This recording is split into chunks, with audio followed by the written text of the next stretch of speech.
Assalomu alaykum hurmatli obunachilar. Bugungi mavzumiz jimlik haqida gaplashamiz. Insonning, ya'ni jimligi haqida. U qanday jim bo'ladi, nima haqida, ichida nima ketayotgani, ichida ketayotgan ko'nikmalar, jim insonlar qanaqa bo'ladi yoki insonlarni ichidagi jimlik haqida gaplashamiz. Hayot shunaqa, o'zi hayot shunday iborat, aytib berishim mumkin sizga. Ikki toifa insonlar bo'ladi, ikki toifa. Uch toifaga bo'lib, uch toifa insonlar bo'ladi. Birinchisi ko'p gapiradigan. Ikkinchisi o'rtacha, ya'ni ko'p gapirgan, vaqtida ko'p gapiradigan, vaqtida jim ham yurishni biladigan insonlar. Uchinchisi juda jim insonlar, ya'ni hech kimga gapirmaydigan odamovi insonlar. Qaysidan boshlash mumkin sizga? Masalan, odamovilardan boshlab berishim mumkin sizga. Birinchi shulardan gap boshlaydi, tugayotganimdan. Bu insonlar hayotdan shuni tug'ilishgan desangiz ham bo'ladi. Kam gap, juda kam. Unaqa insonlar ko'pi aqlli bo'ladi desangiz ham to'g'ri. Chunki ular ichida o'ylashadi narsalar, ko'p narsani. Chunki jim yurgan insondan qo'rqish kerak deb bekorga aytishmagan. Ular ichida nima o'ylayotganini siz bilmaysiz. Ular sir berishni yoqtirmaydi. Ularga bir bema'ni gaplar ham qiziqmas. Masalan, hozirgi o'zimiz tengdoshlar ham shunaqa bo'ladi. Na o'yinga qiziqadi, na futbol, na boshqa. Borsa bo'ldi. O'yinda ham juda qo'shilib ketishmaydi. Chunki ular jim sukutlik, ya'ni bir o'zlari bo'lsa ham zerikishmaydi. Ko'pincha shunaqa, hayotda shunaqa ko'rgan insonlar ham ko'pi jim. Ularda hozirgi kunga ko'pchilik jim bo'ladiganda o'qish, bilim malaka oshirish bilan hayotini o'tkazadi ko'proq. Shunaqa insonlar ko'p malakali, bilimli bo'ladi. Lekin ular ko'pchilikka yoqavermaydi ham. Chunki bir xil insonlar bu hayotda hamma ham bir xil ham besh xil barobar emas deganda, jim inson bo'lsa ko'chada yuribsiz, seryozni ham yurishadi ular. Jim qovog'ini solib o'tib ketishadi. Voy deydi, tavba qildim. Uzr desiz ham atvet qaytarib boshqa qilmaydi. Bu ko'pchilikka yoqmaydi. Shu taraflari u insonlarga shu tarafi yoqmaydi. Ikkinchisi, keyin uni taqqoslab ketamiz. Ikkinchisi ham jim yura oladigan, ham qanday insonlar? Ular pozitiv ham emas, negativ, o'rtada. Vaqtida jim bo'lishni ham biladi, vaqtida gapirishni ham. Ular oddiy inson, hamma ham oddiy inson. Oddiy inson deganda hamma joyga moslashishga harakat qiladi. Hamma bilan vaziyatga qarab o'zini joyini o'zgartira boshlaydi. Kun o'tib, umr o'tib ular shunga o'rganishadiki, qayerda gapirishni bilishadi. Qayerda nima qilishni bilishadi, kimga qanaqa muomala qilishni biladi. Asabiy bo'lsa asabiylik jim bo'lishdi. Xursand bo'lsa, sizni birovning ustidan kulsa asabiy bo'lishdi. Vaqtida kulishni ham, vaqtida jiddiy bo'lishni ham, vaqtida gapirmaslikni, vaqtida gapirishni ham biladi ular. Shunday insonlar ular. Ular o'z o'rnini hayotda topib ketishadi. Chunki ular na bu tarafga qo'shiladi. Ularni insonlar hayotda ko'pchilik jiddiy ham qabul qilishadi, ba'zan qabul qilmasligi ham mumkin.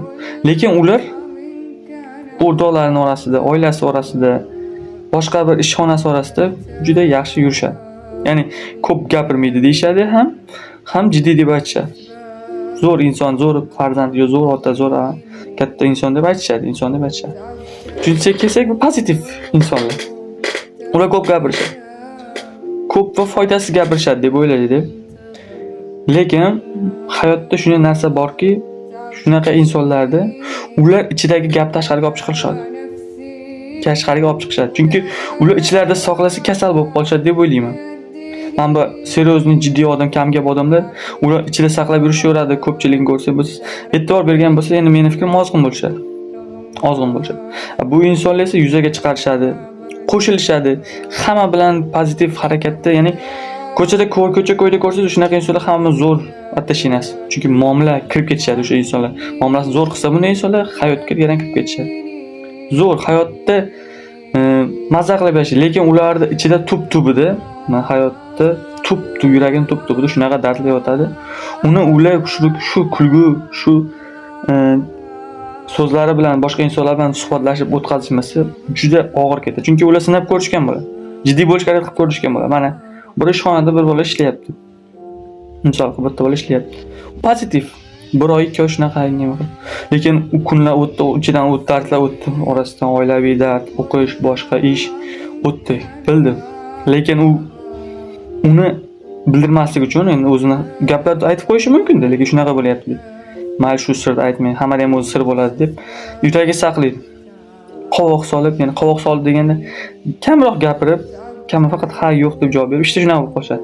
Darrov ularni biladiganga masalan yoshroq bo'lsa aytadi, "Ha, hayot shunday bo'lgan. Sevgan qizni tashlab ketdim." Savol yo'q.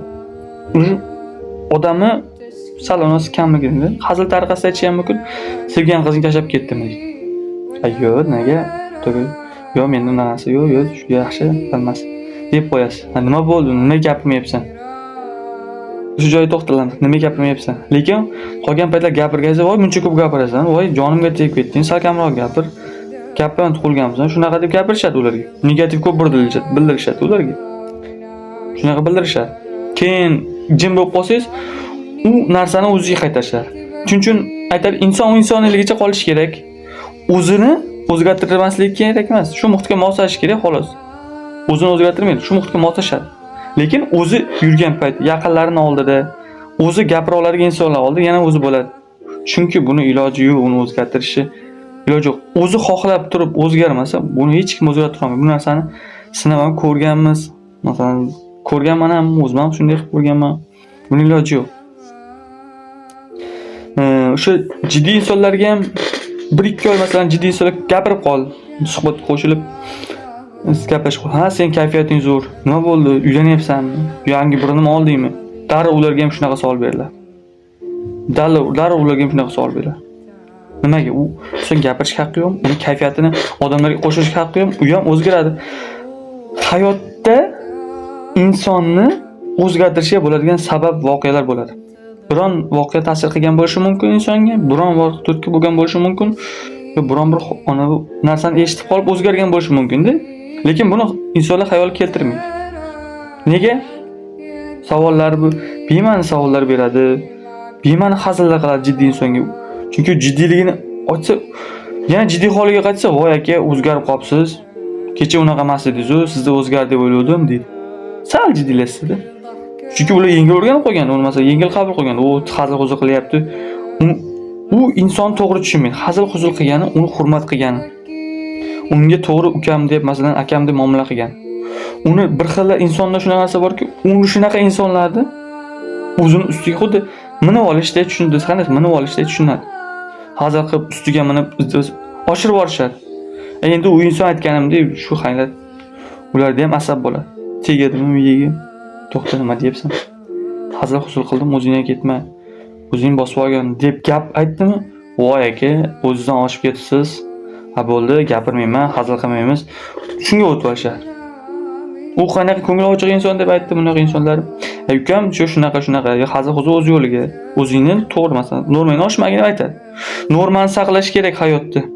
Hazilda ham, gapda ham, ikkita narsa, hazilda ham, gapda ham. Lekin mehribonlikda ota-onaga bo'lgan mehribonlikni keltirdim. Chegarasi yo'q. Hurmat chegarasi yo'q. Yaxshi inson bo'lsa, unga hurmatingiz cheksiz bo'lsa, ketish kerak dalish. Yomon inson bo'lsa, u nafrat emas, to'xtatish kerak bo'ldi. 0. Nafrat 0 to'xtasin. Plyus tarafi ham yo'q, minus ham yo'q. Salom alaykum qilib ketasiz, hazil. Kamroq gapirasiz o'sha insonga, ko'rishasiz, o'tib ketasiz bo'ldi. Shuna hazil-huzul. Bunaqa insonlar bor hayotda, 3 toifa inson. Uchalasi bitta joyda bo'lsa-chi. Ikkitasi masalan o'sha ko'p gapiradigan bilan, gapton bilan bo'yiga o'rtadagi zo'r kelishib ketadi. Nag'at chegaraga esa yo'q, ular qo'shila olmaydi. Chunki ular bilan qovushmaydi gap. Qanaydir qovushmaydi. Shu insonning hayotda gapi biri qovushmaydi. Buni sinab ko'rishlaringiz ham mumkin. Ikkita biz sal ko'proq gapiradigan, o'rtacharoq, bitta inson bilan o'tiringlar suhbat. U boradida masalan 3 kishi o'tiribdimi, u bor nariga o'tirib oladi. Qo'shila olmaydi. Chunki ular u narsalarga yo'q, gapga oldindan yo'q. Hozir ham shunday bo'lgan. Lekin ish o'qish deysiz, masala bo'lsa to'g'ri aytib anglatib berishi mumkin. Lekin bu degani gapton masalan yo bo'lsa o'rtacha aqlsiz degani emas. Lekin ular shundan nisbatan aytiladi. Shunday ham hayotda shu 3 ta inson, masalan 3 toifa inson bor. Shunaqa so'zlashuv deysiz, masalan shunaqa insonlar mavjud. Lekin gapton insonlar ham masalan misol qilib ketaman. Ko'p kitob o'qigan bo'lsa, ko'p hayotni ko'rgan bo'lsa, unday insonlardan faylasuf chiqadi. Men faylasuf desa, masalan, ko'p qanday desam bo'ladi? Ko'p sizga tushuntirib bera oladi anaqasi. Masalan, savol berasiz, shunaqa aka, hayot ko'rgan deysiz, aka shunaqa voqea bo'ldi, shunaqa bo'ldi. To'xta ukam, ha. Endi siz so'rayapsiz, yaxshi muomala, siz unga kirisha olasiz, chunki u muomala tushunyapsiz. Muomala qilgan, aytayman, aql bilan muomalani to'g'ri tushunish kerak. Hurmatmi? Hurmat chegarasi yo'q. Aka shunaqa, to'xta, ukam. Shunaqa tushuntiradi. Senda shunaqa bo'pti, shunaqa qil. Bor undan uzrni so'rayapsa, shunaqa bo'ldi. Qizishma.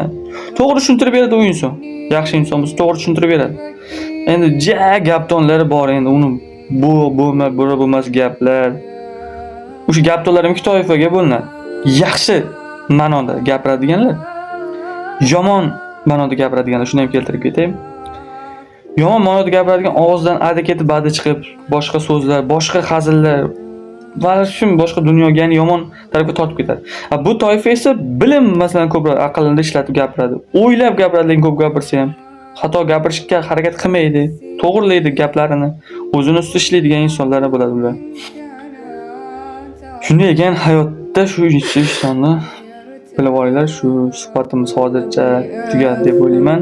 Keyingi safar yana qaysi mavzu bo'yicha gaplashishimizni yozib qo'yinglar. Rahmat hammaga.